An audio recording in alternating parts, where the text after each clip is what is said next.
ګلانو چای راوړې شابوس شابوس کښېنئ نن به تاسې ته زه یو دانه ښایسته کیسه م وکړم ښه دی تو نه د ده څنګ ته کښېنه داسې سم چارزانو کښېنه د خاورو څه به بد نه وړې دا وده دا خاشې ماشې سره راټولې کړمه زه به چای وخورم تاسو ته به یو کیسه م وکړم سمه ده اوس زه یو ګیلاس اول چای واچوم شابوس ته چارزانو کښېنه دواړه چارزانو کښېنې دغسې د پلار په رقم خاورو څه به بد نه وړي شابوس داسې ګورې اوس نو یو کیسه درته کوم پر موږ خو وخت تېر دی سبا بل سبا به مړه یو ښه بچیانو دغه شی به زه درکړم چې تاسې څونه غټان سوي یاست اول ته زور په ووایه چې داسې پر مابین ماتوای شې که یا زور که وده دا بله مو سره یو ځای که شابوس زور که زور دغسې که نشې ماتولی ته راکړه دا بل خو نو در تا تکړه دی ته وده دی ماتوای شې که یا زور که دغسې مات که شابوس نه مو کړې ماتې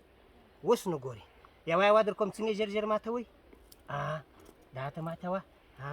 دا ته ماتوه ماتولی شې ماتوه وګوره څنګه شي بس دغه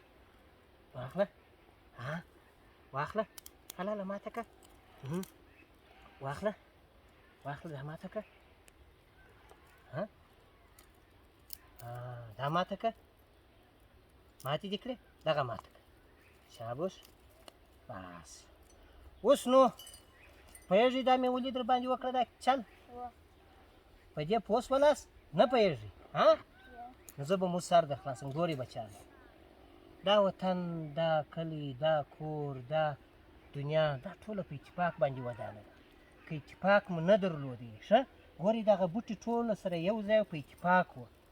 پوه شوئ تاسې نه سوئ ماتولی خو کله چې تاسې دې بې اتفاقه سوه یوه یوه دانه سوه تاسې داسې وسا وسا ماته کړله وینې داسې وسا وسا مو ماته کړله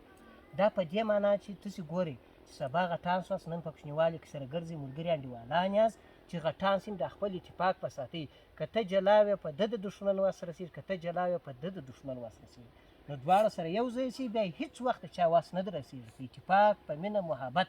په کور کې په کلي کې په وطن کې په هېواد کې په اتفاق ژوند کوئ سمه ده د دې کیسې د خیره سره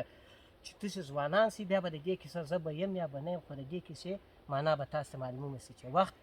شامو اکا موږ ته څنګه کیسه کول شابوس نو سبا بل سبا به د خیره سره بادرنګ هم ورسېږي بیا به راځئ د خیره مېلې به کوو سمه ده